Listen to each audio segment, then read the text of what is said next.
সুফি গানটা music industry থেকে একটু পিছিয়ে আছে। বাংলাদেশের সুফি গানগুলা এত বেশি মানুষ কেন জানে নেয় না, এই গানগুলা আসলে মানুষ এখন বুঝতে চায় না। সহজ ভাষাগুলো মানুষ খুব পছন্দ করে। আপনার কি কোনো প্ল্যান আছে সুফি গান নিয়ে সামনে? বিশাল বড় প্ল্যান আমার। সুফি গান গাওয়ার সময় কখনো আবেগী হয়েছেন? অনেকবার গানের অর্থগুলা বোঝার পর কান্না চলে আসে। এমন কি কখনো মনে হয়েছে যে এমন কোনো সময় গিয়েছে কিনা আপনার ভেতর দিয়ে যে আমি গান করব না আর? সত্যি বলতে আসলে এমন কোনো সময় আসে না আমার জীবনে যে আমি গান ছাড়বো না। না, আমি গান ছাড়তে পারবোই না। আচ্ছা, আপনার কি কখনো মনে হচ্ছে যে সুফি গানটা মিউজিক ইন্ডাস্ট্রি থেকে একটু পিছিয়ে আছে বা পিছিয়ে অবশ্যই পড়ছে?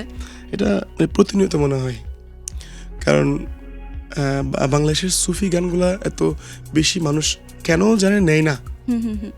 সুফি মানে হচ্ছে আপনার গান দিয়ে আপনি আমাদের সৃষ্টিকর্তাকে স্মরণ করা, তাদের ইবাদত করা, এটাকে সুফি গান বলে বুঝি আর কি। তো এই বিষয়গুলো মানুষ খুবই কম নেই বাংলাদেশে। মানে সুফি গান এক ধরনের মেডিটেশনও বলা যায়। ইয়েস একদম।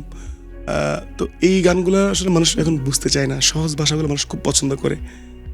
ভালোবাসি, পাই, হারাই। তো আপনার কি কোনো প্ল্যান আছে যে এই সুফি গান নিয়ে সামনে? বিশাল বড় প্ল্যান আমার।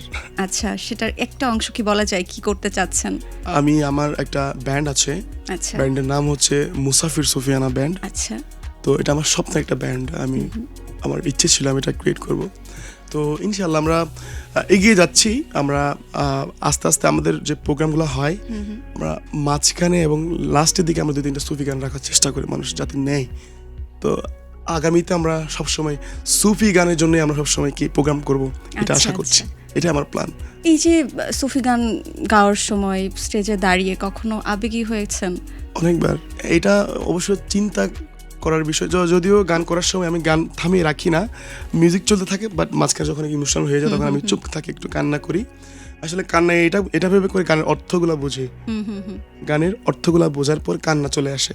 আচ্ছা, এইটা নিয়ে হচ্ছে তখন কিভাবে নিজেকে কন্ট্রোল করেন? কন্ট্রোল করি। আমার যারা ব্যান্ড মেম্বার আসে এসে আমাকে একটু বুকে জড়িয়ে নেয়, সান্ত্বনা দেয়, ভালো লাগে। এবং সবাই যারা আসলে আমাকে যারা ইনভাইট করে তারাও তো আমার ভালোবাসে বলে ইনভাইট করে, এবং তারাও আমাকে সান্ত্বনা দেয়।